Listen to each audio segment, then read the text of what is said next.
Welcome to another episode of the Good Guys Podcast. My name is Brandon Dixon. I am a happily married man and a humble father of four. And as always, I am joined by none other than the Honorable, the Reverend Slim Rev, aka Joshua Ezzy. What's good, PD? What's good, man? Hey, man. Feeling good, man. I'm getting rest, man. You sure? You sure? Because you ain't got no corona going on, do you? I don't got no corona, bro. I just thank you for what the corona has allowed me to have, and that's to be quarantined. Hey, that quarantine life is it. I haven't, hey, man. I haven't had the pleasure of doing it. I've still had to go to work, but at least, a lot of people are having the opportunity to quarantine themselves. Listen, man, God is trying to let y'all know something, man. All you men that's neglecting your wives neglecting your children, families neglecting the home. God is saying, hey, come back home. Love each other. That's right. Get to know each other. Settle those wrongs. That's what he's doing. That's true. It is a unique opportunity for a lot of people whose relationships maybe have been, busy with kids and work and school and running around to actually sit at home and look at each other and, hey, I don't really like you. Maybe we should work on this. Yeah. We've been allowing life to just pass us by so fast that we forgot to actually look at each other and be like, do I love you? Should we let this work? Right. All those who shacking up right now, this is an opportunity for y'all to learn that y'all probably shouldn't shack up. There you go. Maybe you've just been ignoring the red flags that we pointed out in episode. I don't know what episode that was. Maybe now you'll see some of those red flags and say, you know what? I don't think you're the one. Let's keep it moving. Let's keep it moving after the quarantine. Because that's the worst thing to catch coronavirus from someone that's not the one. Absolutely. All right. Well, we're going to go ahead and get it started because we've got a really good episode today. But before I get started, if you have not done so already, if you are new to the Good Guys Podcast, do us a favor. Hit the subscribe button, okay? Hit the bell so that you get post notifications so that you know anytime that we drop a new episode. We drop every Wednesday, but still hit the bell because we'll be dropping other videos and clips periodically as well. All right? Get involved in the videos. Hit that like button. Smash it. Smash the like button and drop a comment. Also, if you have any questions, you want to ask a good guy, drop them in the comments as well, and we will address them on an episode of the Good Guys Podcast. We've got one today, and that's coming later in the podcast, so we will get to that. Other than that, J.E., are you ready? Man, let's get to it, man. Let's get to it. All right. We're going to start, as we customarily do, with the weekly airing of grievances. And my grievance today, J.E., comes from something that I saw on TV. Okay? Mm-hmm. So, lately, as you know, I've transitioned to veganism. Hurry up, bro. Finish your sentence quickly on that. Transition to veganism. No other transitions are going on here. That's good. All right. So, I've been eating healthy, and I've become conscious of, how eating the wrong foods can affect you negatively and how, down the line you'll end up paying for it. People talk about how eating healthy is so expensive now and that's why they can't do it. Well, it's expensive now, but you're going to pay for it later, right? Because you're going to be, in the hospital, paying for healthcare, paying for medications and things like that. So I'm watching TV the other day and I see a commercial. And I think we all know how, these medication commercials, they talk about the what they're trying to cure or whatever, what it's supposed to do for you. And then they spend the next 5 minutes rattling off side effects of the medication that are usually significantly worse than the actual thing that they're supposed to be curing. And I've known this for years. But this particular commercial, J.E., they start rattling off, the side effects, one of the side effects, Josh, was sudden death. Sudden? Sudden death. Not like might die, possibly could die, but sudden death? Not possibly, not, slowly, a moderate, slow death, like sudden death. What am I taking this medication for if one of the potential side effects are sudden death? I don't know. Like, what could you possibly? Matter of fact, I think the medication was for like allergies or something. I'll take allergies every day. Allergies for 500, Alex. Me too. Allergies? I'm taking an allergy medication. And the side effects are sudden death. What are we doing? Like, why am I taking a medication to cure? Oh, great! I'm not sneezing anymore. Eyes aren't watery anymore. I'm clear. I'm breathing great. Oh, and I just die. Whoa. Sudden death. I just don't understand. It's been crazy for years, like hearing the side effects, that come with these medications. But that one just took the cake for me, J.E. It just took me over the edge. How can you have a medication that you're supposed to cure my allergies, itchy eyes, runny nose? These are things I can live with. You know what I can't live with, J.E.?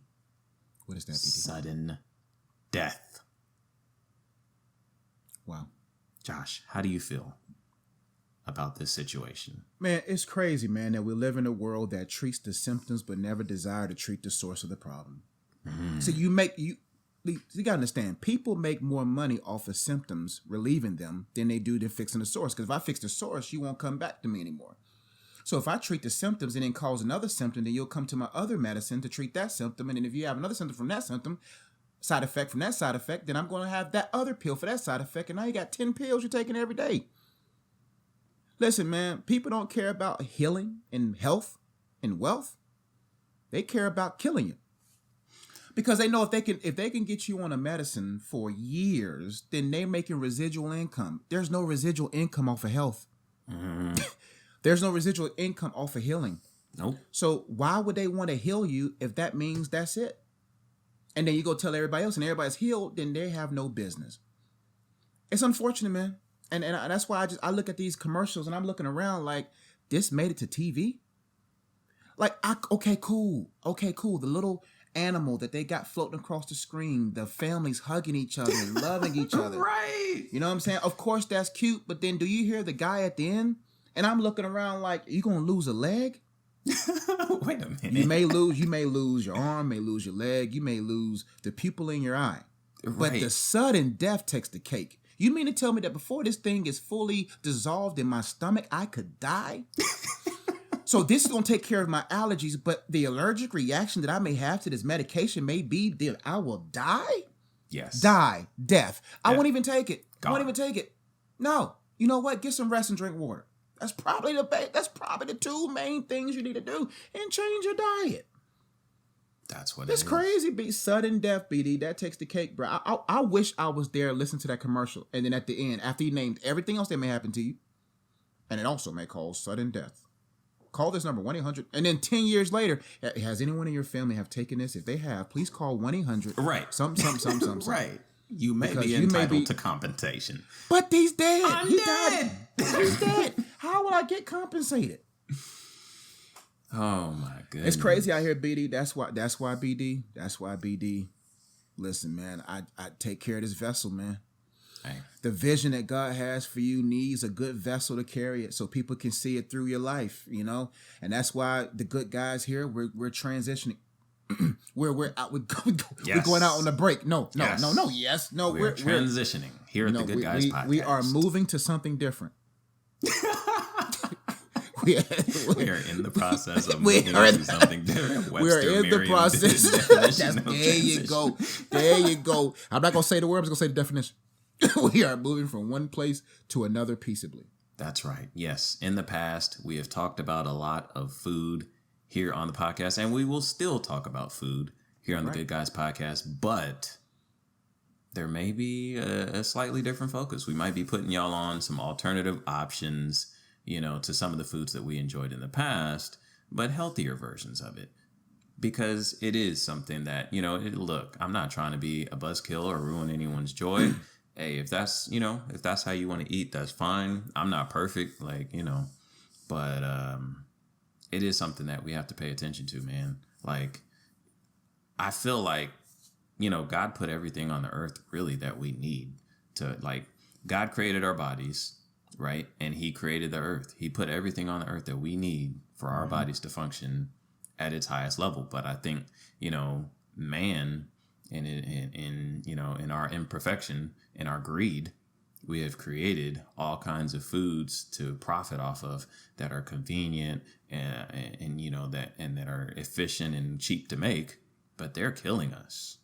And so it profits the people who are creating those products because they're making money off of us. And then it's profiting the healthcare industry and big pharma because they're not gonna heal you. They're not gonna tell you, hey, if you eat these things, this will actually naturally cure what you have going on. They're gonna sell you those medicines, which may cause sudden death, and they're gonna put it in a nice commercial. It's going to be packaged nicely. There's going to be kids flying a kite on a spring, sunny day, and a husband cuddling up next to his wife on the couch so that it can distract you from the things that they're saying in the background that your back may randomly explode your butt, like I can't even say the symptoms of some of this stuff. And legally, they have to say that. Right. So they have to put that in there. But they know that that most people are not smart enough, that they care more about convenience than making sure that they're clean. We live in such a convenience-focused culture that we do things for the moment, but we don't think about, am I going to be present in the moments that I want to be in? I want to see my daughter get married. I want to see my son get married. I want to be present and healthy. I want to be able to run around and play football with my grandchildren. You see what I'm saying? I want to be able to do things. And so when you always a prisoner of the moment, then they will supply you with those meals that are not good for you or will keep you from being in those moments. So that's why now with the good guys, man, we that's what happens when you get married. Your perspective should change. It's true. It should change into legacy and not just, conveniency, for convenience. You know what I'm saying? See what I'm saying? That's facts. Yeah. It is, who is it? Was it Paul? I'm not a biblical scholar, but he said, when I was a child, I spoke as a child. That's right. Ate as a child. Yeah, same thing. Like, when you single, when you're growing up, you just do what feels good. You just do, what provides that instant gratification. When you get married, if you're, you start to think about different things. Like you said, J.E., you start thinking about legacy. You start thinking about being around for your kids and your grandkids and your grandkids. And, setting the example and being healthy, like not, oh, there goes Grandpa B, he's hunched over and he's in and out the hospital and can barely, no, I want to be the example. My grandkids looking at me and I'm out here running, 5 miles, keeping up with them. They're like, man, how does he do that? Oh, well, look at the way he eats. Look at the way he, So you got to start thinking about legacy, man. Yep, that's right. Because what do you want to leave? You don't want to leave too soon, but you want to leave something great. You know what I'm saying? I don't want to be a person that, because of my poor decision now, I leave too soon to leave a legacy. You know, I want to be able to be around for my future generation to say, you know what? That's the way we should live. That's why the Bible says a man, I know we're going to talk about men today, but the Bible says a man leaves an inheritance for his children's children. So we as men should be the examples of, I'm doing whatever I can take, at least for the first 40 years of my life. For the first 40 years of my life, I want to set my family, I want to set my last name up for legacy. I want my daughters to be like, you got to match my dad's last name before I even put your last name on the back of this jersey. Because what he left for us, I don't got time for some low-level dude to mismanage. and that's why, ladies, take care of yourselves. Do not settle for somebody else's last name if there's no value in that man's last name. Does that man got value? Is it an honor? I want my wife to feel honored to wear Ezzy on the back of her jersey. Right. I want my children to be like, oh, I'm an Ezzy, thank God. Woo. I could have been a Jenkins. I could have been a Edwards. Now I'm not saying name. I'm just being funny. But any other name, you could have a wealthy last name, but still have a dysfunctional home. That's right. And so a man's focus, or everyone's focus, is what am I doing now for my children's children? Every decision I make daily, I'm thinking about my children's children. And when you think about your children's children, you'll think about what you chew. Ooh, my goodness. You'll think about what you chew when you think about your children's children. That's right. Because you pass your blood. Ooh, because your bad blood is going to pass down to them. And now you wonder why they diabetic and high blood pressure. Because now they're growing up in a home where you got salt and sugar everywhere. And we talk about generational curses. Like that's what it is. You know, when you set the tone of, oh, we eat, you know, fried chicken and chitlins and stuff like that. And then, you know, we look at our grandparents and our parents and things like that when they have, you know, these diseases, these chronic illnesses, diabetes, high cholesterol, and that stuff goes from generation to generation, and we call it a generational curse. It is a generational curse, but it can be broken. You know what I mean? So when you talk about being the head of a household, when you talk about being a man, when you talk about, you know, generational wealth, health is wealth. That's right. Changing the way you eat, setting the example for your family and for generations to come, which is what that will do. It'll set the example for generations to come. You can break those curses, and it falls on the man. I've said it before, and I'll say it again here on the Good Guys podcast. That is what we focus on. Like, the man is the head of the household. The responsibility falls on us to do these things. Not to say that women can't take the lead on it. Hey, if you listening to us and you're like, hey, this is how we need to rock in my household, talk to your husband about it. But responsibility falls on the man. Listen, man, you got to make sure you have a good name and good blood. Life is in the blood. You don't know what you're passing down to your children through your bloodline. You see what I'm saying?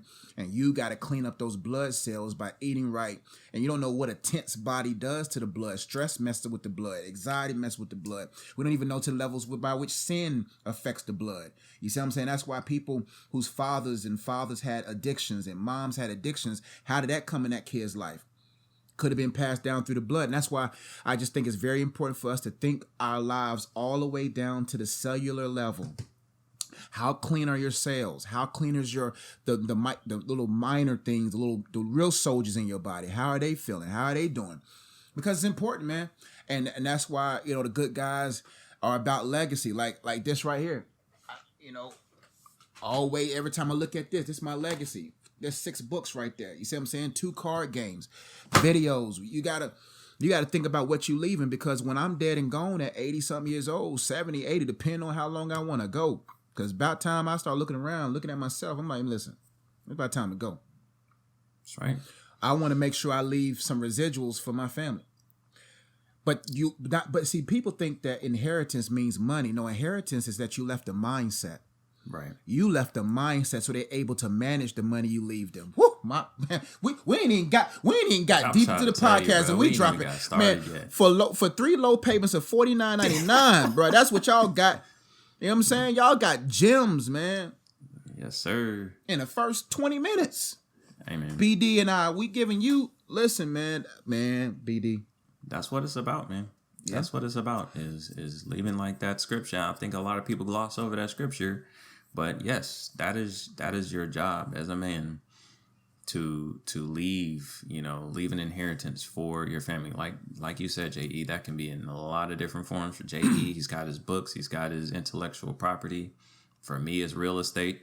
I'm buying up properties, and I'm, leaving that to my kid. There's a lot of different businesses. You can start businesses, leave that to your children. And like you said, the mentality, changing the mentality of how your family looks at food, how your family, takes care of their bodies, is stuff that you can change and you can pass down from generation to generation. So there's a lot of different ways that you can do it, and that's what we're all about here on the Good Guys podcast. And you got to think about it now. Think about it now. Don't wait till you're 50 to think about it. Think about it while you're young. And if you're 50, it's not too late to think about it. You got to think about, go and repent. Getting all deep. Go and tell go to your kids, say, I'm sorry for how I've been showing you life. Yeah. We're gonna eat differently. Because I promise you, you save more money going to Whole Foods eating healthy than you will eating poorly and have to pay thousands of dollars in hospital bills, and their techniques don't even help you. Don't even heal you. That's true. All right. That was supposed to be the airing of grievances. We wasn't supposed to be dropping gems during the airing of grievances. Man, we dropped some. Airing of guidance. There you go.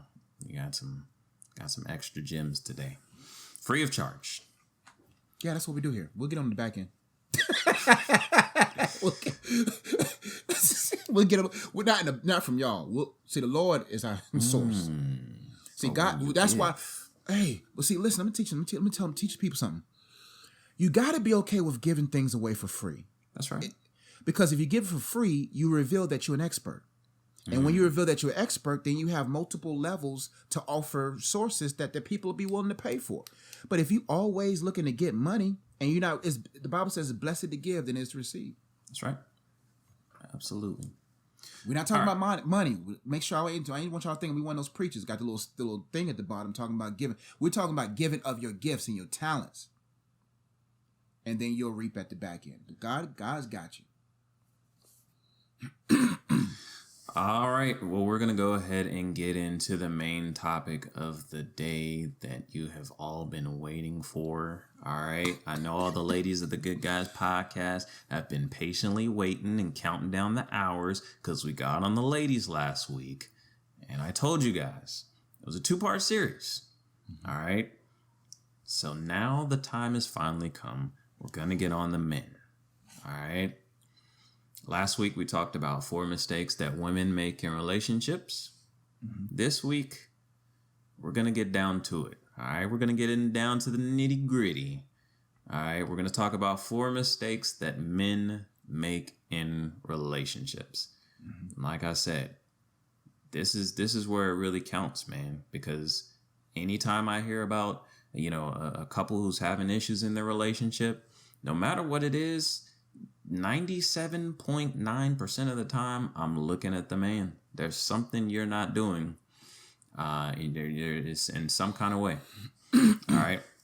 So today we're going to talk about 4 mistakes that men make in relationships. This is not an exhaustive list. There are actually a lot of other points that both of us, wanted to talk about, but in the interest of time, we're going to keep it to 4. We might do some more in a different video on another day. But for today, we're going to go ahead and get it started with the first mistake that a lot of men make in relationships. And that is the inability to lead. All right. So as a man, that's your responsibility. Your responsibility is, as dictated by God, to be the head of the household, to be the leader of the household, to water your wife and your family with the word. That is our job. Okay. And a lot of times men are not, suited to be a leader. They don't know how to lead, and they just quite frankly do it wrong.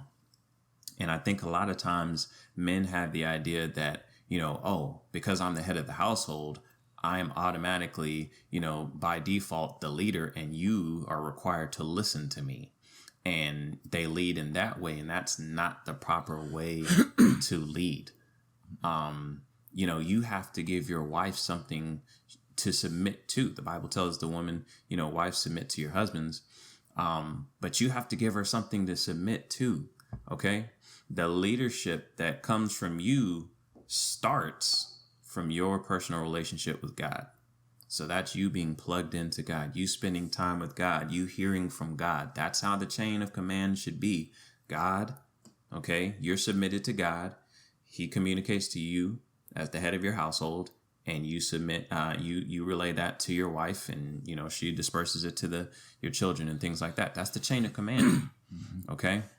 So if you're not plugged in and your relationship with God is not where it should be, and you're not hearing from God, then you can just be telling her anything. Your opinion could be based on the stuff you're watching on TV, the music that you're listening to. So you're giving her bad information. And if she's plugged into, her relationship with God, she's like, that don't sound right. and she's not gonna feel comfortable and secure submitting to you and your leadership, and it's not gonna work. Okay, so that's the main point. If you are not plugged in, if you do not have a solid relationship with God, you're not going to be able to lead properly. Yeah, man. If leadership begins with being led. That's why I tell every man who is leading you. A lot of us men, we get our intel and information from all types of influences. Your sole source of influence, your sole source of information has to be God.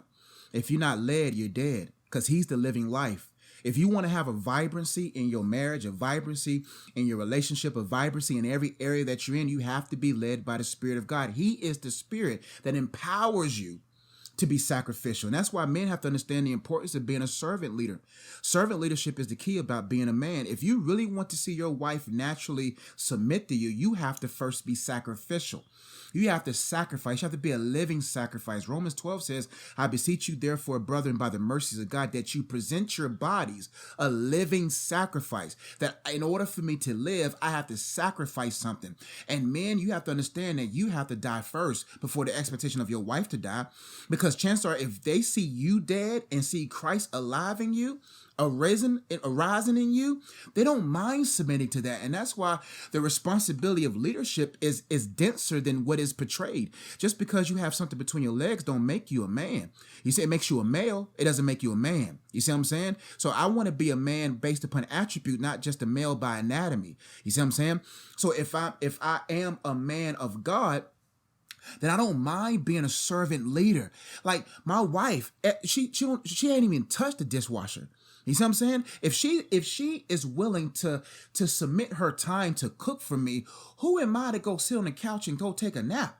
I'm going to put those dishes in the dishwasher. I'm going to say, what can I do to make sure? Because it's something about being a leader, because a leader thinks 2 moves ahead. Mm-hmm. A leader thinks 3 moves ahead. In order for me to have a happy home, let me make sure I change first. Because if I change first, I can remove certain consequences out of my home. Right. That if I make a decision to do better, I don't have to worry about a restless home. And so in order to really add vibrancy to your relationships, to add life, you have to be led by the one that's living inside of you. But so many men full of ego, full of all these different things, they feel like that what their view of leadership is God's view of leadership, and that's not the case. And I have some points here is that I want men to understand is that whatever you don't tend will end. You have to tend your woman. Yes. Leadership is, I'm thinking about you. Because think about it, man. If you take care of her, she will naturally take care of you. Right. You have to go in not with expectation, but with service. I'm not gonna expect my wife to do things for me and I just sit back and do nothing. No, I'ma act first. Right. Leadership is intentionality. I think that's the word, BD. Being intentional. Mm-hmm. I'm going to make the move first. Anytime an issue has been in my home, I looked in the mirror, BD. Right. Because her emotional instability is because I did something that made her feel unstable. Right. If my stability comes from Christ, I don't have to worry about an unstable home. But those are my first few points on that, BD. I have some more, but you seem like you might have something to add. There's just so much like that you could talk about when it comes to leadership. It probably should be a video unto itself because there's so many aspects of it. But I'm glad you pointed out just like, like leadership does not mean that you are a dictator. And I think that's where I said it, I touched on it earlier, but I think that's where a lot of guys get confused. And I like how you talked about like being a servant. Mm-hmm. That like lead from the front, like, you know what I mean? Like leadership is not just, oh, I'm just barking orders and you do what I want you to do while I sit on the couch. Like leadership is leading the way, leading from the front. If like you said, if I see that my wife prepared dinner, hey babe, I got the dishes. If I see my wife is struggling, getting all the kids, wrangling them to getting them to bed, I'm helping out. Hey, babe, what can I do to help? Like, I'm involved in this process. I'm leading. As the man of the house, you should be dying to yourself more than anybody else in the house. or at least that should be your mentality. I know women sacrifice so much for the family, and we can't even like begin to, describe how much they have to sacrifice. But in your mind, you should be, I'm going to sacrifice more than anybody else because this family is my responsibility. And BD, that's your last name. Right. You should take it for anything that has my name on it. I pay my bills on time because my name is on that. Right. Man, a good name is rather to be chosen than great riches. So if you have the audacity to try to bring a woman to submit to have your last name, you got to honor your name first. If the ladies hear me closely, if that man doesn't honor his name, ask that man to show you everything his name is on, and see if it's late, to see if it's delinquent, because if you don't care about his name in front of people who he put his name on, then why you would submit your last name to his last name? And men, you gotta say, you know what? As far as me and my house, right, anything that has my name, we're gonna serve the Lord, and that's what gives you. I think we're gonna talk about this a little later. A backbone, so that if your wife is whatever, you know for a fact we stand on God. That's why the Bible didn't say women watch their man with the word. No. That means you should know more word than her. That should be the expectation. Now, don't get me wrong. There's going to be some brothers that meet a girl, and she's been in church all her life, and that's understandable. But you should be in that Bible more than her. You should be in that word, because you know for a fact if she gets in an emotional state, or she gets afraid or nervous about life because they're emotionally built, you say, no, babe, this is what the word of God says. We stand on this. And that's what leaders do. I'm telling you, BD, it's very important for men to understand that they must die first, and die every day. And death ain't easy, because you be looking at your wife and I and be like, man, I got to die for this. Yes, you have to die for it. You should have never got married if you wasn't ready to die. Absolutely. And sometimes that leadership, it does mean having a backbone. And so as a leader, you should be setting the course for your family, right? Mm-hmm. This is, these are the things that we're going to prioritize. This is what we're working towards. And it's not something that you just come up with on your own. You can consult with your wife, take into account, her strengths and her gifts and her calling. But as far as like, sometimes you're going to have to steer the ship, where it needs to go. It's like, sometimes you're going to have to say no, is what I'm getting at. Yeah. There will be times when your wife may want to, make certain purchases or go on certain trips, or maybe live a certain type of life. And you as a man have to be able to say, hey, babe, we're not ready for that yet. Okay. We need to scale back. Okay. We need to save our money. This is what I want. This is what I see for us. This is what we need to be working towards. Sometimes you have to be able to do that. Sometimes you have to, we're moving a little bit too fast. Okay.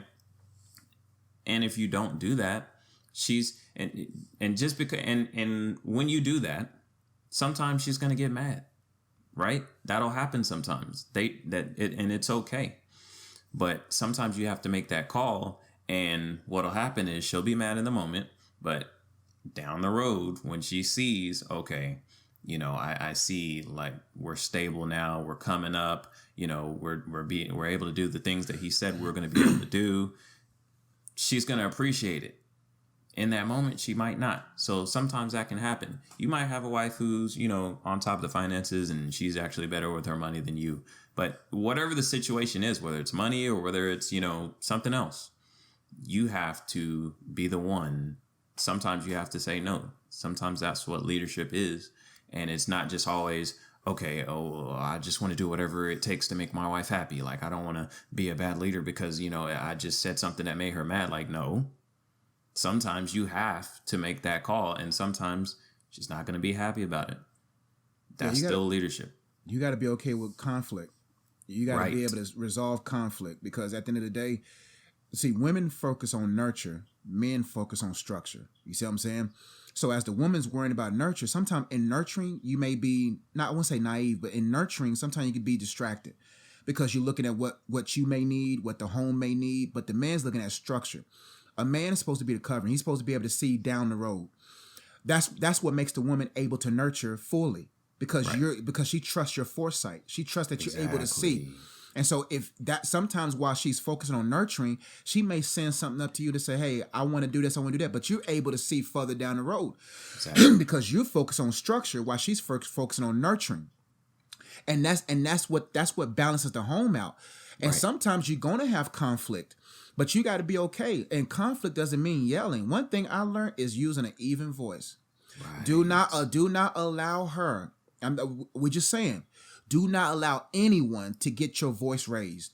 I've learned early on, yelling doesn't get nothing done. No. Because what that does is now you fighting emotion with emotion. No, you're supposed to be fighting that emotion with the word and the stability of God. Because you're the one that's supposed to be in the word. You're supposed to be able to reassure her that our faith is in God. Reassure her that whatever. And always, as men, leadership is also admitting when you're wrong. Absolutely. Admitting when you're wrong, because that will let your wife know that the perfect one is not you. The perfect one is Christ. That's why a marriage will not last without three people. Three persons, because God has to be the mediator. God has to be the one that says, you know what, this is right, this is wrong. That's why I tell men, make sure you're right. If you're going to make a decision, make sure you're right. You know how you guarantee to be right? Check in with the one that's righteous, the one that knows everything. Because in order for you to be right, you got to be righteous. And Jesus imputed his righteousness on you. So now you have access to the Father. And his Bible says if you lack wisdom about anything, he'll give it to you. So even if your wife is whatever, you know you sought God about that before this conversation. And make sure you're right. Because one thing that has made my home peaceful, I have a sound track record of being right. Not right. No. Being right in decision making. I'm not talking about like in arguments, like, oh, look at me, I'm taking points, I've been right. I'm talking about like my wife is like, oh, you was right about this house. Oh, you was right about this. Oh, you was right about. We're talking about leadership rightness, like being right in leading. You know what I'm saying? Not being right in winning. Listen, one thing I learned about is lose the battle and win the war, fellas. Take that L. If she wants to get in her emotions, she wants to argue, take that L. Say, babe, I must have did something wrong. I'm going to go take some time to reflect. I'm going to do something differently. And you do the difference and then keep it moving and win the war. Because you'll lose so many battles trying to go back and forth with the woman. Because listen, fellas, this is just real talk. The way the enemy gets to the head is to the thing, is going through the thing that's connected to him. How did Adam fall? Through Eve. The devil didn't come to Adam face to face. He knew the best way to get to the head is to go through the gift. To get through the gift. That's why you can't overly love your wife. And what I mean by that, you cannot love your wife more than God. Because what if she passed you a fruit that you weren't supposed to eat? And let me hop in here, because me and my wife was talking about this the other day. Yeah. Even in that situation, right? Eve brought him the apple. So, you know what I mean? Like, we talk about whose fault was it? Well, Eve kind of brought him the apple, right? But when it came down to God, who did he go to? He wasn't worried about what Eve did. He went straight to Adam. And this is why I say everything I say about the Good Guys podcast and how we focus on the men. He went straight to Adam and said, I'm coming to you. What's going on? And Adam was like, well, this woman that you sent me gave me the apple. He was like, no.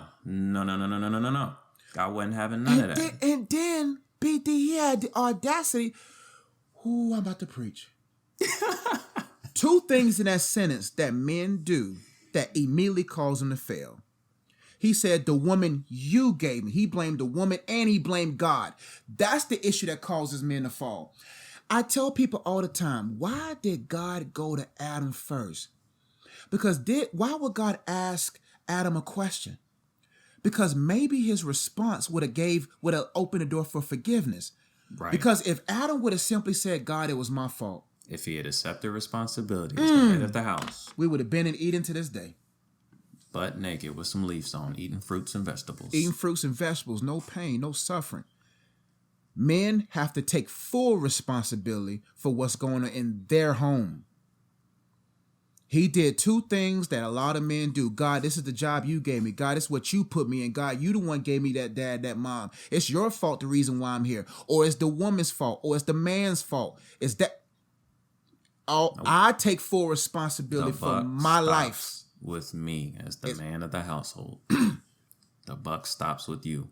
I'm not going to expect my wife to get 2 or 3 jobs. If we're going through trade, I'm working 5 all day. Oh man, we might have to do part 2 because man, I'm telling you, bro. Like that first point is a whole we video. have to by do that itself. leadership. We have to do that leadership point again because I want to go through. I want to think about some points. Yeah, about I really leadership. want to break that down because it's a lot. Like I'm telling you, man. Like 97% of relationship issues. I'm sorry, but it comes to the man. You're not doing something right. You're not leading. She doesn't feel secure with you. You're not leading.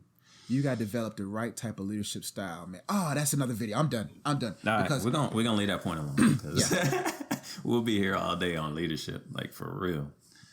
All right, point number 2: breaking trust and lying.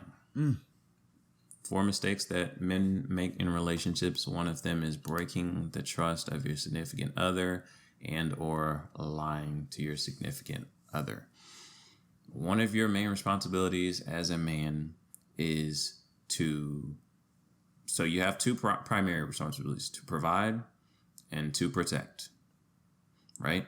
So one of the main ways that you make your significant other, your spouse, your wife, feel secure, feel safe, is by her being able to trust you, her being able to trust your word. The moment you break that trust, she's no longer safe. She's no longer secure in what you're telling her. You could be telling her the realest knowledge that you got out of the best book. You know, you could tell her straight from the Lord. But if you have broken her trust in the past, if you have lied, she caught you in a bold-faced lie, she's questioning. She's like, I don't know. It kind of sounds good, but I don't know if I can really trust this guy. Like, bruh, this is not, especially when you talk about marriage, we're not talking about just your homies, you know, that you came up with, or, you know, somebody, a work associate at work. We're talking about your spouse. Don't get caught lying. I don't want, let me rephrase that. I don't want to say don't get caught. Don't lie. Don't lie. If there's nobody else on this planet that you should be able to be 100% honest with, it is your wife. And if you can't be 100% honest with your wife, what do you have? What are you doing? Maybe you chose the wrong one. Maybe I don't need to be together. Maybe you're not ready for marriage. I don't know what the case is, but you should be able to be 100% with your wife. Okay? Don't break that trust. Don't break, man, like, me and my wife are tight. Like, I tell my wife everything. Like, when sometimes, like, I hope my parents not watching. Sometimes my parents will tell me stuff and be like, don't tell Blythe, but da. I'm like, look, I'll stop them. If you don't want Blythe to know, don't tell me. Don't tell me. Because don't tell me. Like, we talk about everything. I'm going to tell her. Like, I don't know how other, couples rock. Maybe they, keep stuff from each other. Maybe they don't talk about everything. But I'm telling you right now how we rock. If you telling one of us something, the other one's going to know. Because we are one. That's right. How it's supposed to be. I fully trust her. She fully trusts me. You should not have passwords on your phone and not be able to let your wife see your phone. I'm not saying that that's just something you should practice. Hey, babe, once a day, here, you go look through my phone. But, hey, if she happened to pick up your phone, you shouldn't be having to jump over there and tackle her and you shouldn't be sweating. You should be like, hey, look at it. I ain't got nothing to hide. And that's how you should be as a man. You cannot break the trust of your spouse. Once you do that, she's going to have a hard time submitting to you. Everything else that you're supposed to be doing as a man and as a couple is going to fall apart because she cannot trust you. Man, I have so many points for this, man. The best way to not lie is to avoid opportunities that will set you up to lie. It's called discipline. Right. If you know for a fact, hey, I always think 3 moves ahead. This you have to think about. Think 3 moves ahead. Sometimes if you only think about the first move don't really add consequence. Okay, I might get caught. You got to think about 3 moves ahead. If this falls through, what will happen? If that falls through, the 3rd step lets you know, man, you in big trouble. What keeps me out of issues and trouble is to put myself emotionally in being caught doing something. to put myself emotionally in the environment of my wife being hurt. Let me feel that moment. That's what keeps me from even making a dumb decision. Because if you know for a fact, hey, anything you do with somebody or anything else, or you lie about something, you gotta lie in that bed knowing that you lied. Listen, let me tell you something, Phil. I got something right here, man. Honesty adds trustworthiness to your word. If you're honest, you don't have to worry about your word being questioned. You don't have to worry about being questioned. I don't want to be in a home where I'm always second guessed.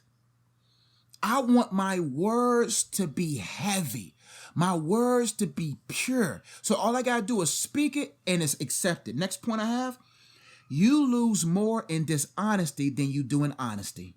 You lose more. I wrote this down while BD was talking. That's why I like this format. You lose more in dishonesty than you do in honesty. And what I mean by that is that sometimes you feel afraid to tell the truth, fellas. Right. But if you're a man enough to tell the truth, you gain more in stepping up and taking that heat in the beginning. Right. You feel like if I tell her this, I'm going to lose everything. No. God's grace is there. Go to God and say, God, look, man, I messed up. I've sinned against my wife. I've sinned against you, Lord. And Lord, I know as a man, I got to do what I got to do. But because I came to you, Father, I made a mistake. You know deep in my heart I didn't want to do this, but God, I still need help in this area. God's going to lead you to your wife. Right. And God's grace is sufficient. But if you continue to walk in pride, the Bible says he opposes the proud, but gives more grace to the humble. So if you're willing to say, you know what, babe, I see the tide coming. I know if I don't tell the truth now, it's going to be worse later. Yep. So I'm going to tell the truth now and trust God's grace than to continue to be in my pride and lose everything. You lose more in dishonesty, in continuous dishonesty, than you would in strong, heavy honesty. Because what's going to happen is if you get caught in that lie, bruh, like you'll never. A lot of relationships are ended because, you know, and let the man tell it. Oh, she's always nagging. She don't trust me. She always asking me what I'm doing, where I'm going. Like she constantly nagging me. I can't take it, bruh. That's why, because you got caught in a lie, and now she doesn't trust the words that are coming out of your mouth. You reap what you sow. Exactly. If you mess up and you go to your wife and you let her know, yes, she's still going to be mad at you. Yeah. But in the long run, she's going to say, you know what? If nothing else, he'll tell me. I know that he's going to tell me the truth. So if he's not telling me nothing, okay, I believe, I'm good. I'm secure. Oh, my bad, BD. I'm sorry. That was it. I just wanted to interject. That's real, man. Because she might be mad at you in a moment, but when she lay down at that pillow, she's going to be like, you know what? I know that he's man enough to tell me even if he did something real bad. That is thinking in the bottom of her mind. Because she'll think about, even though I'm mad at him, wow, he could have lied and kept going. I would have never known. But the fact that he came to me knowing he did something bad towards me shows me that, what he did was wrong and jacked up. But wow, that's how you're supposed to leave your woman, even in the midst of a mistake. Is that you met her before the mistake met her. Woo! You came to her before the mistake, but women don't want to be embarrassed. Exactly. All you gotta do is go to her and say, "This is what I did," because people think that I sinned against my wife. Sinning against my wife will lead me to communicating. No, it's the fact that you sin towards God. The fear of God is the beginning of all wisdom. That's why you gotta love God more than your wife. Because if you sinned against your wife, you sinned against God. And if you and God are tight, God ain't going to have you not say nothing to your wife. Right. And because you love God, you're right. I got to go talk to my wife about this. Because you trust God to give you grace to talk to her, to let her know what he did was wrong. But look at his heart, though. His heart was right towards me. You see what I'm saying? That's right. I have also another point here, man. It's easy to lie to others when you've been lying to yourself. The reason why we lie to people because we've been used to lying to ourselves. So we've been lying to ourselves and created our own fictitious character that's not real. And so we create fictitious things in the reality world and wonder why we get consequences. And now you have to set yourself up to lie because you thought you was the man when you're not the man. And all you had to do was realize, you know what? I've been lying to myself. I'm not that dope. When I realized that I'm not that dope, my marriage had hope. Right. I began to realize, you know what, Josh? You suck, bro. You suck without God. You suck, bro. Mm-hmm. It makes me depend on God like never before. And I walk humble around my house. Not a pansy. I walk humble and lowly in spirit because I know I am nothing without the Lord. That's right. That's why I don't lie to myself. Because when you lie to yourself, you put yourself in situations that'll force you to lie. I know good and well I'm a man. So I don't go to places that I know that my man may rise. You see what I'm saying? I don't go places where I know that I'm not sitting there saying that a man is wise. A man knows where not to go. Right. A man knows who home to leave, what woman not to be around. He knows what environments to not be around. Because there's certain environments that a good, godly man can't handle. Because at the end of the day, you're still a man. Until you in heaven in your glorified body, you still got this messed up one. And so you got to be able as a man say, you know what? I'm going to avoid all evil and all appearances of evil. Woo! Right. That's another level. Yes, sir. You got to make sure, because you don't know who snooping around you, hoping to catch you fall. And you was doing good, but you forgot how it looked. That's why you can't be in a room with a woman by yourself. It don't matter who we meet in the cafeteria. You want to meet with me? I'm in the cafeteria. You want to meet with me? You're going to be where there's 5-6 different exits and I'm around other people that's at least 10 yards away. I'm going to shun the appearance of evil. I'm going to stay away from evil and I'm even shun the appearance of it.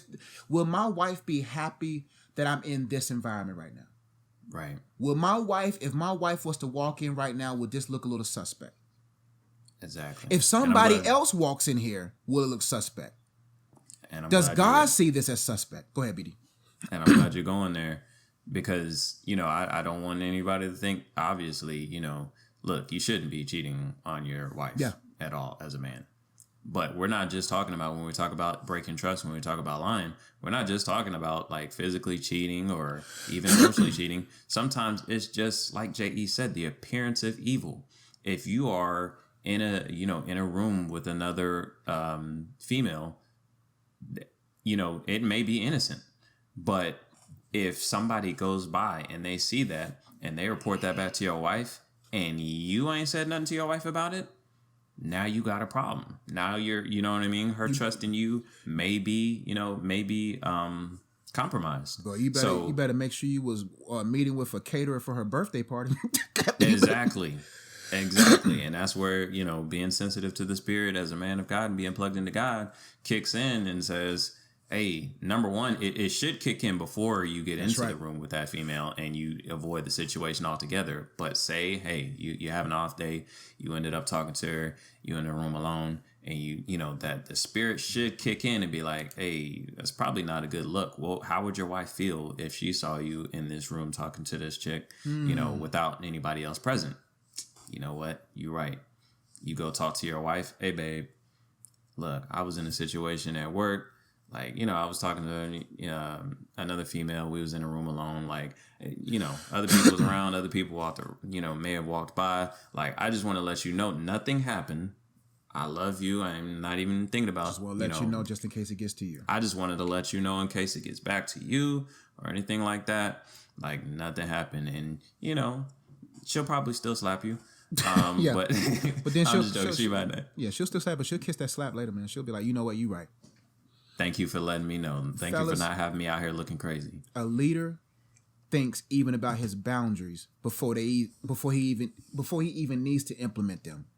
Right. So even because we gotta understand, demons are crafty. They know where you lack boundaries. They know where the breaches are. They know exactly where that person is not. They want you to look bad because there's nothing worse than doing nothing wrong, but it looks wrong. Exactly. So what you got to do is you got to cover yourself at all times because the enemy knows how to send the right woman at the wrong time. Just for the look. Even though you run out, but even Joseph left his coat. Ooh! my Yup. goodness. Yup. See, Joseph should have never been in that house without Potiphar. So people read the Bible thinking that Joseph was Joseph was in Potiphar's house where Potiphar wasn't. Because why did he run out the house? Joseph should have been smart enough to be like, yo, I'm in the house with Potiphar. She ain't gonna do that mess with Potiphar in another room. So Joseph made a mistake by trying to serve his master while his wife was there. And the thing about it is, we don't even know if he was doing that previously because she had enough whatever to try him, because he knew Joseph was going to be in the house. That's why Joseph should have never been in the house without Potiphar, because Potiphar would have known. I would have ran to Potiphar. Yo, Potiphar. Yeah. Yo, your wife tried to make a move on me, bruh. Or if you know that she got Potiphar's heart, hey, you just leave the room, go where Potiphar is, just follow Potiphar. That's it. Like, if I'm ever kicking it with J.E. and Brittany, and J.E.'s like, hey, I'm about to run to the store, I'm running to the store. I'm going man. to the store. That's common sense. Not because my wife gonna make a move, but because that's just not wise. Because It's just not you gotta wise. you gotta do wise things periodically, so when it's time to be wise, you can be wise. Right. So you practice things even like with my nieces. No, you don't sit like that. Don't sit like that. Don't get on Uncle Josh's lap. Not because I'm a pedophile. No, it's because I'm letting you know that you may be able to trust this man, but if you if I'm having you jump all over me, you're gonna jump on some other man that's gonna. Now I feel like punch somebody in the throat. It ain't even happened yet. So even though nothing's wrong, you teach your nieces, teach your daughters, that's not what you do with a man. I love you, but I'm your uncle. I'm not your dad. I'm not crazy in the head, but I want to teach you that even your own dads you can't trust sometimes. So you got to be able to teach even in environments where you're not crazy in the head, so that in the future you be like, you know what, this don't feel right, I'm out.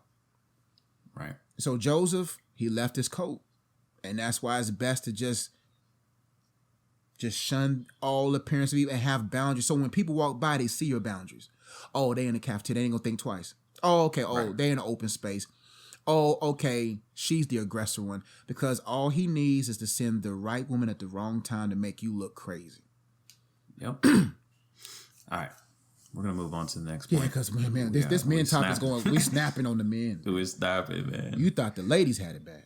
I tried to tell y'all last week, like, trust me, I'm going to be 10 times harder on men. And this ain't no fake stuff. We live this, yo. So don't be thinking that we just we live this. We might have to bring our wives and let them tell y'all for themselves. Legit. Like, this is stuff we have experienced and learned from. I'm gonna tell you, Not learned from a book. There's some stuff we did. I'm sure BD has done. I've done. It wasn't atrocious, but we learned from. Trust me, we had some arguments. I've learned. Oh yeah. Last thing I want to say, BD, real quick. Oh, go ahead. Men, you have to be okay. The best way to always have a peaceful home, you should not mind your wife being your accountability. Like BD said about passwords, let her have everything. Mm-hmm. Let her have all the passwords. Because if you give it to her, there's no need to check. If you know she has it, I promise you'll move differently. Not because she got the passwords, but because hey, what if your phone's locked out? She got the password, so it helps you out. There you go. All right. Number 3. Mistakes that men make in relationships. Holding in and or not communicating negative emotions. Now, this is a big one. And these are ones that, look, I'm trying to tell you, like, I know for me, I'm stepping on my own feet, especially with these last 2. Yeah. It's things that I still have to work on to this day. A lot of times when it comes to communication, we as men are not as good. You know, it's an area that we have to really work on. And so, women more so are, more apt to open the doors of communication and talk about things that are bothering them and want to talk things out. A lot of times as men, it doesn't necessarily come natural to us because we don't talk as much, and we're just naturally hold stuff in. We'd rather avoid, conflict sometimes and just, put our focus on something else like watching TV or, looking at our phone than communicating when something is actually, wrong with the relationship. Something needs to be addressed. Something needs to be, improved. we'll hold that in and we won't communicate it. And it builds up over time. You know, that issue doesn't go away. The only thing that builds up is resentment on both sides, and it doesn't make things better. So that's something that we really have to work on as men, is communicating, you know, negative emotions and positive emotions. Like, you know, we wrote down negative emotions, but it's positive emotions as well. And I catch myself a lot of times, man. I'll see my wife do something and I'll just be like, man, like, she really is amazing. Like she be holding it down. And I catch myself, I'm like, tell her. She didn't, you know what I mean? She can't read your mind. And sometimes I really be catching my, like, man, I really, in my mind, I felt like she like telepathically heard the thing that I just said about her, but she didn't. She doesn't know. So she's changing 3 diapers at once, and you're like, wow, that's the most amazing thing I've ever seen. Like, my wife is the best out here. And she doesn't hear that. She just sees he's over there watching TV and not helping me. I'm changing these diapers and struggling, and I'm probably not a really good mother. Tell her, communicate. All right. There's another point that I actually wanted to talk about, but it kind of ties into this one, is like actually like being present in the relationship, and not just physically. That goes beyond physically. Not just because you're at the house doesn't mean you're present. Right. You know, that's right. If you're at the house but you're on your phone, if you're at the house but you're preoccupied by the TV, if you're not paying attention to your wife, you're not paying attention to your kids, you're not communicating, then you're not present. And a lot of men do that. We get home and we tune out, and we're not really present. We're not communicating. We're not involved. We're not addressing things that need to be addressed. That is how a mistake that a lot of men make in relationships. You have to communicate. Listen, man, whatever you focus on flourishes. And a lot of men, their companies, their job, their career flourishes, but not their family. Like I said earlier, what you tend will end. What you don't tend will end. And that's what BD is saying about being present. Because, you know, whether or not you tend a flower, that flower is going to grow. But what's growing with that flower? You see what I'm saying? Like, so if I don't tend my wife, what's growing? Even though she's growing, there could be weeds growing around her that I would have been able to spot because I was present. That's why you have to practice that before you marry and before you have children, because God really did a change in me. And this is me being transparent. There was a point in my life that in my life, I put my ministry even above God. So it was ministry, God, maybe myself, and whatever. And my wife spotted that while we was dating. And she had a real issue with that. She was like, why would I marry you if I feel that you put your ministry, who's your mistress, before me? And then what I realized was my order of ministry was off. That in order for me to be a proper minister to my wife, I have to first minister to God, minister to myself, and then minister to her. Because if I'm no good of myself, then I'm no good to her.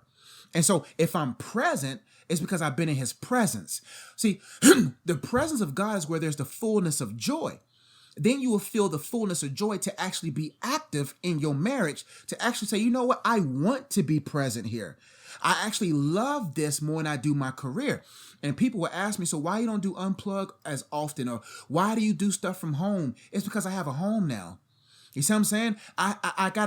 God will benefit me. And most men get tempted into being present in their job more than being present at home and disguising it as provision. Provision is much more than just providing a house. Are you contributing to providing a home? You got to be, you can't just provide for a woman financially and think you a man. And most men do that. Well, I got a good job, good guys. The bills are paid. Are you paying her emotional bill? Are you paying her spiritual bill? Are you paying her physical bill? You see what I'm saying? Are you taking care of her holistically? And you can't do that if you're not present. So if you don't tend it, weeds are going to grow in her mind, and she's going to think that you don't really love her, and then she's going to get unstable, and then you're going to be restless. Fellas, if you don't hear nothing else that we had to say today, if you want to come to a home of rest, make sure her mind is at ease. That's it. If you want peace, make sure her mind is peaceful.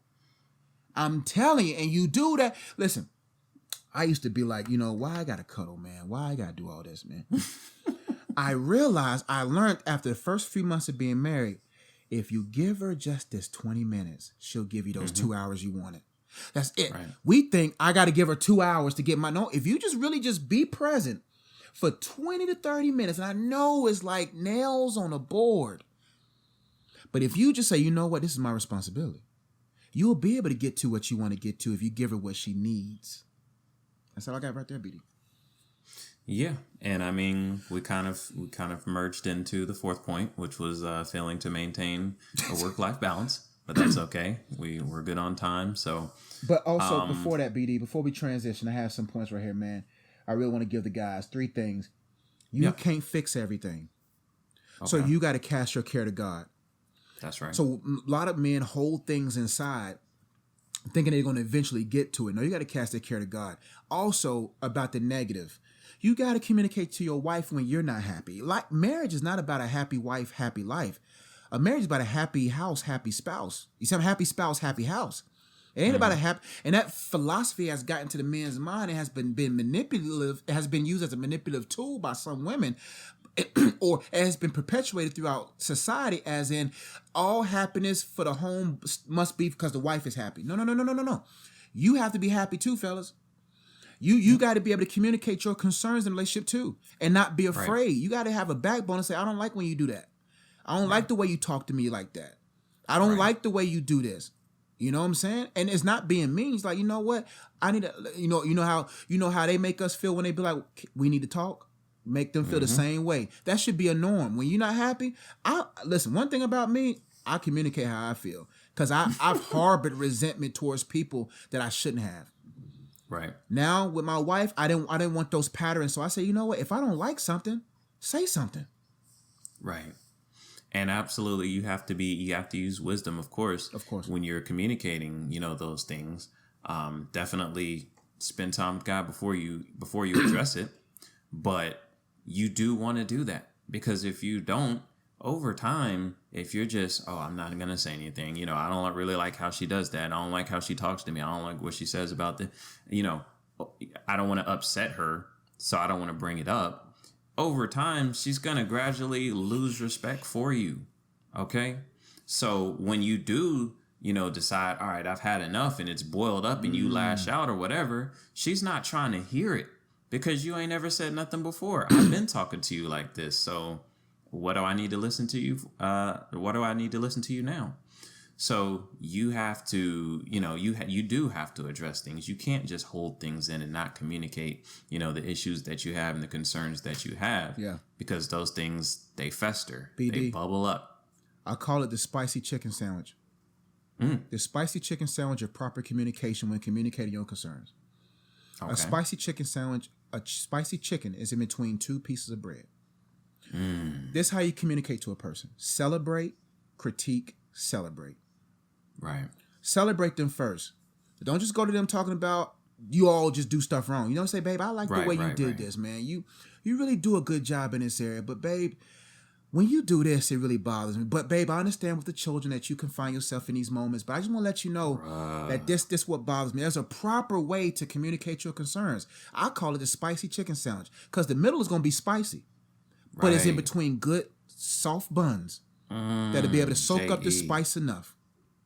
Bruh, that's a jewel right there, man. Like, if you can get that one down, it's an art. Man, it's an art to that. It is. It's an art to it, and you got to be able to communicate. That's part of the leadership, like being able to communicate, being able to address concerns. It's not what you say; it's how you say it. If you can learn how to, like J.E. said, spicy chicken sandwich, whatever you want to call it, to remember. That's right. Don't just come at her with, say you have a concern, you just come straight with that concern. You do this wrong. You should do this.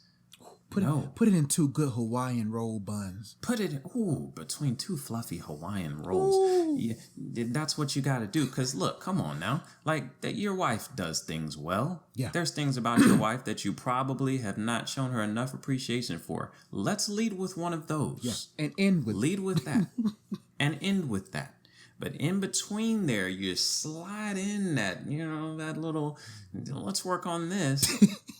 And it's not going to be taken, you know, the wrong type of way. It's not going to lead to an argument. It's not going to lead to, you know, yelling at each other in a dispute. You have to know how to communicate concerns. You have to be able to address things as a man, but know how to address them. Because if you address them the wrong way, it's going to lead into an argument and nobody wins. Nobody wins. Whew. Man, we giving gems on this one, BD. Oh, yeah. Absolutely. Last one, BD, because we talking about the men, we can go about 3 days.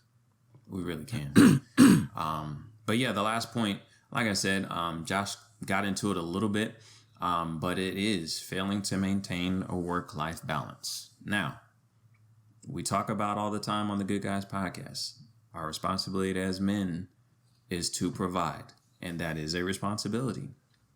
But as a man, your responsibilities are multifaceted. It's not just enough to Good Guys, JEBD, I got a good job. I'm making a lot of money. Y'all said I need to provide. Look at me. I'm making $80,000 a year. I'm making $100,000 a year. I'm providing. I got this thing on lock. No. All right. How much time does that job take up? Are you too tired in going, you know, as hard as you're going on the job to provide? Is that taking all of your energy to where when you get home, you have nothing left for your wife or nothing left for your kids? Because if that's the case, then no, you're still not winning. It's not enough to just provide as a man. It's not enough. You still have to, you got to be killing it on all fronts. I'm sorry. And I'm not perfect. JE's not perfect. These are things that we have to work on as well. But you know what I mean? I'm always striving to be better as a man, as the head of my household. I'm striving to kill it at work and give everything I got on the job so that I can provide for my family and set up my own businesses and you know, intellectual property and things that I can pass on to my kids and establish generational wealth and buy real estate, things of that nature. Okay. When I leave that, I'm striving to kill it at home, spend time with my wife, let her know what's going on, how I'm feeling, ask her how her day was. I'm looking to kill it with my kids, spend time with them, and, you know, make sure that I'm instructing and teaching them in the way that they should go. And I'm looking to kill it in my relationship with God, spending time with God, getting in my words, staying prayed up so I can hear from him. All fronts, you have to be killing it. That's your goal. If you're not there, that's fine. I'm not there. I'm still working on it. But that's what you have to strive for. Those are your responsibilities as a man. So every day when you get up, I'm getting after it. I got to kill it on every front. I'm not going to drop the ball and not provide for my family. I'm not going to drop the ball and not give my wife the attention and compliments and leadership that she deserves. I'm not going to drop the ball in my relationship with God because that's how I lead. I need to hear from God and get the guidance in order to carry on into every other aspect of my life. That is the balance that you have to maintain. You have to maintain a work-life balance. You have to balance your work, your relationship with your wife, your relationship with God. You got to balance all three. And if you don't, that is what can kill a lot of relationships. BD, I got one thing I want to say to the people, to the men out there. If you don't want these responsibilities, don't sign up. Don't reach for this marriage stuff. Don't reach for it. It's okay.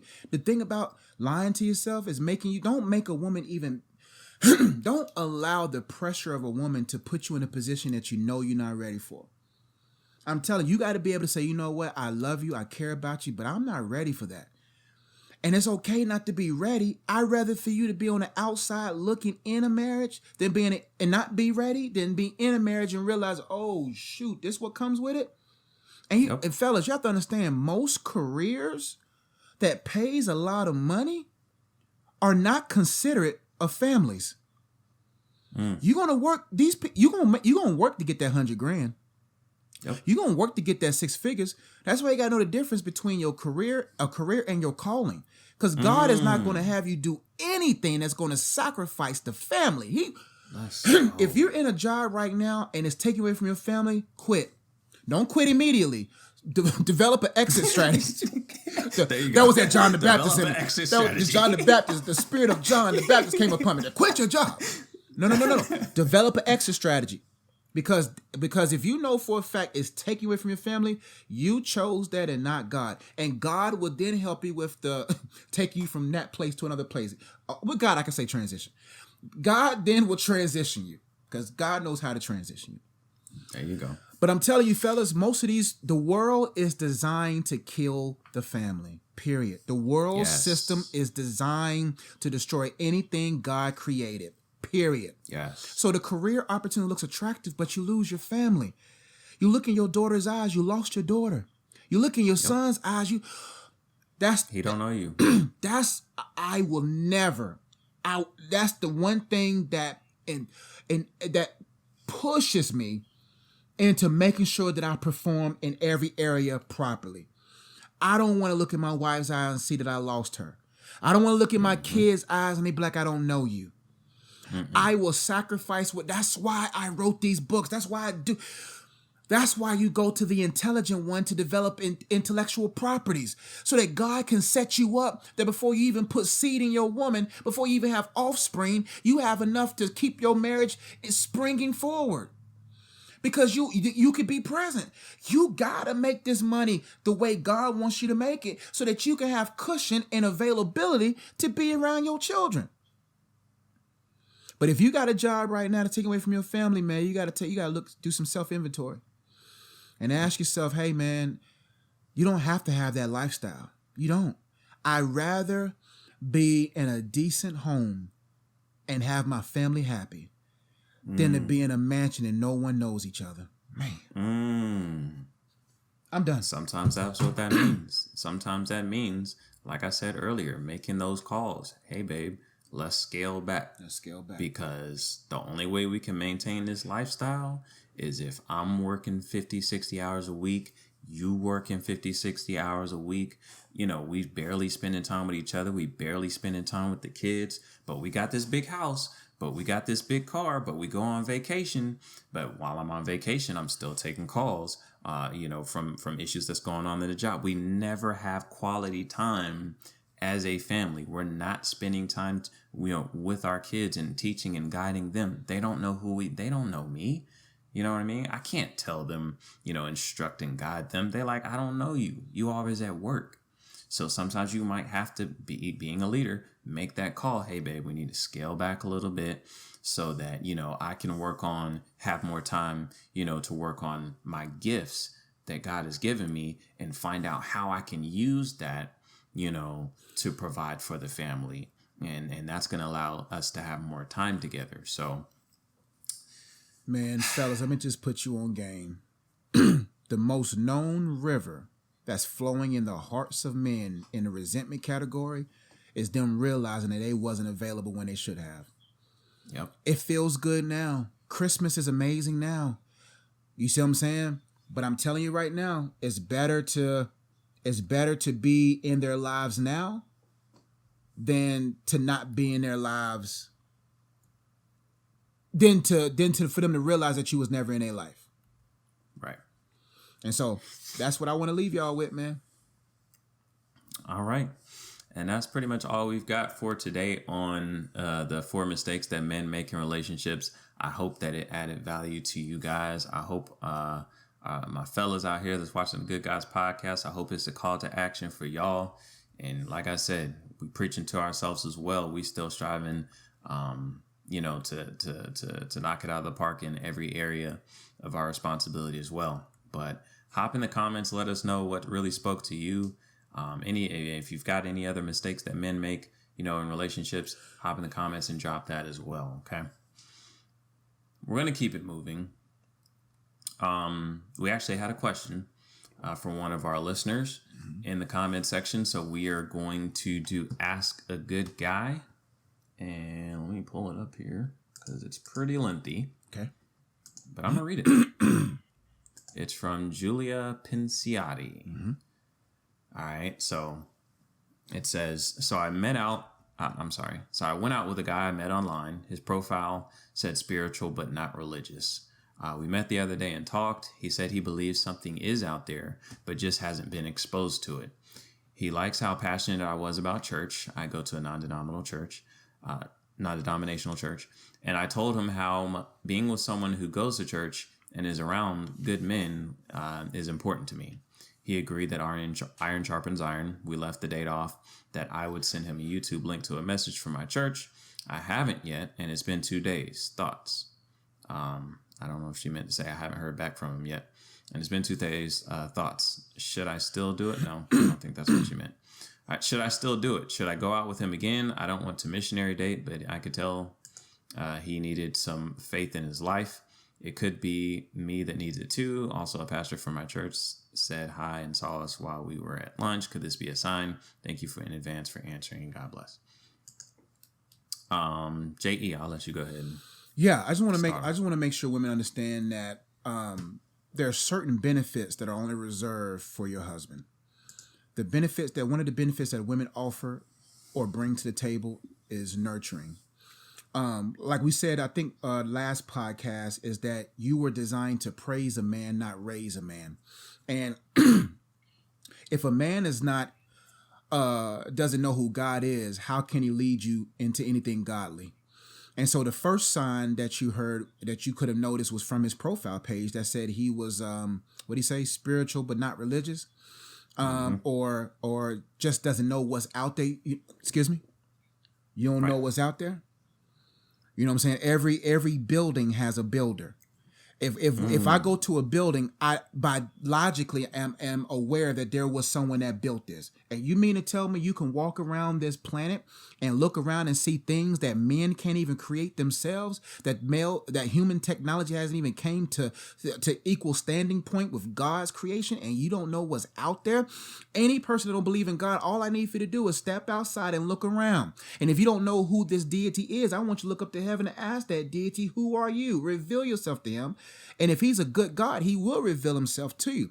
And so if this man is unsure of who did this, how will he know what God will require for y'all in a marriage? And so straight from the gate, I will leave him alone, because he cannot become spiritual overnight. Do you understand there's a lot of women out there who are unequally yoked with a believing man, and vice versa?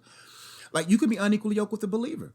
And because I don't think God is going to bring a man into your life when he's a babe. All you're going to do is breastfeed him. And now you're going to feel like you're the spiritual nurturer. No.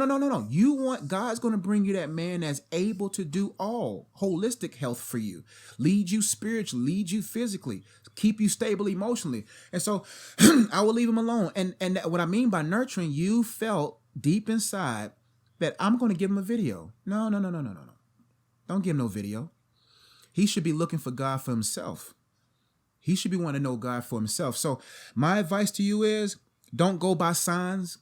Don't, because your pastor just wanted Chipotle, and he was at Chipotle when y'all was at Chipotle. That don't have nothing to do with y'all too. What's really evident in this situation is that this man don't even know God for himself in a deep enough way to be able to guide you the way God requires a man to do so. Yeah.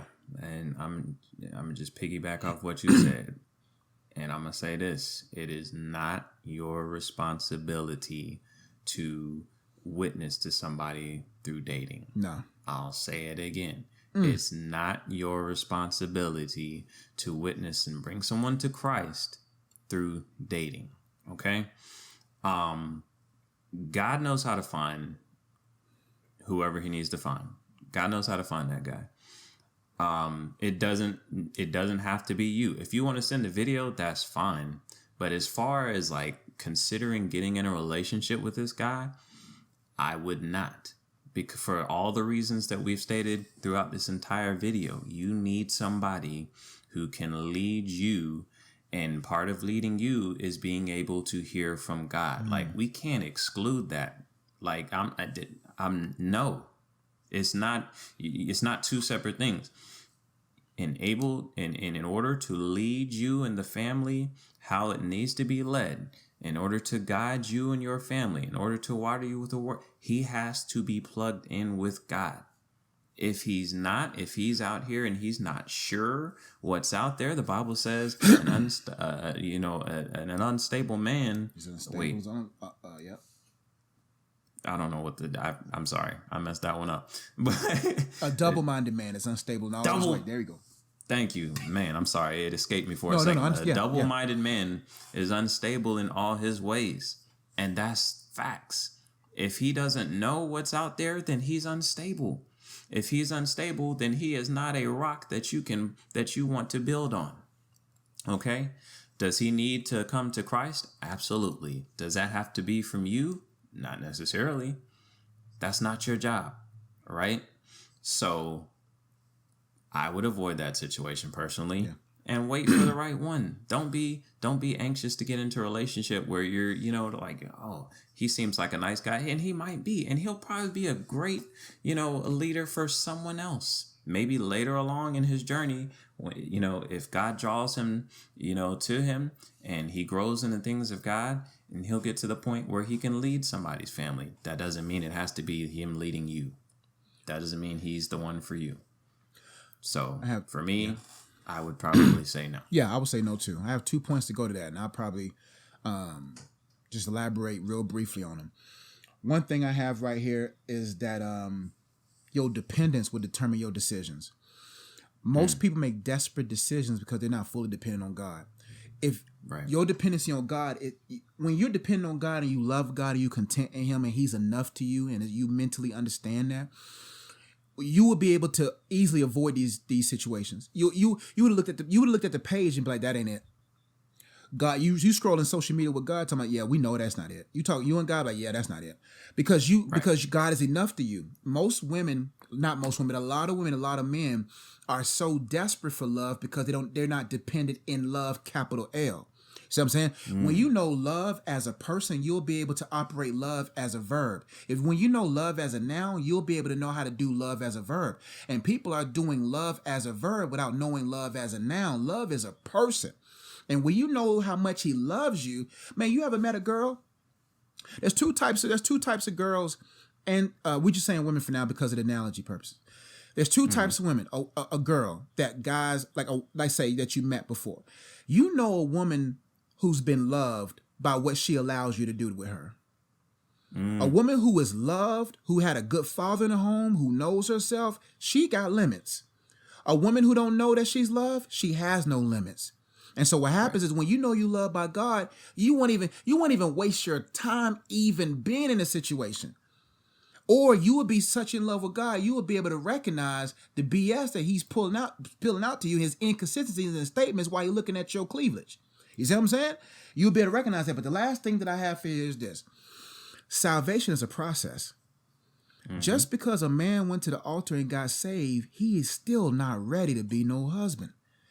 Nope. How deep is that man in his sanctification process? Salvation is a process. He went to the altar. Now, that man ain't even deep enough in the sanctification process. He hasn't gone through enough modules. What do people do after they get a job, BD? They go through training.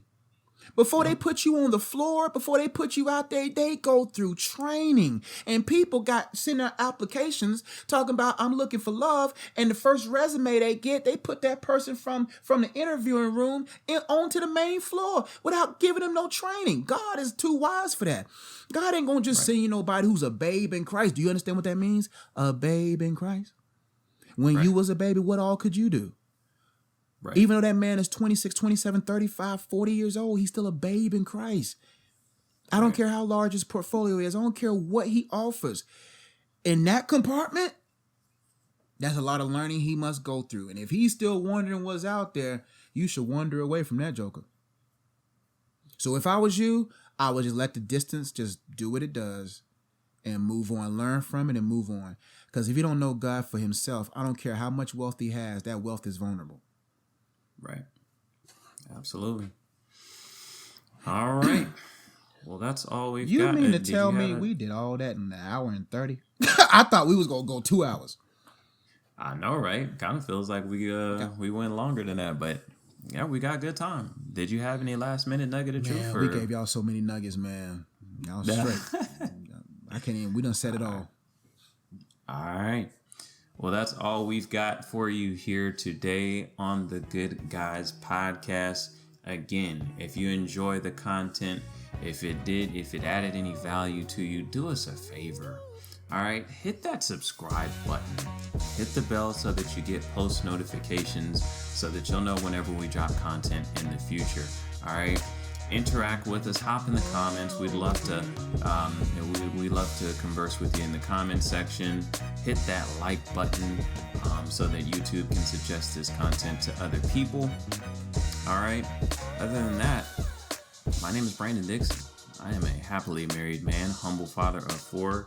He is Slim Rev J.E. married as well.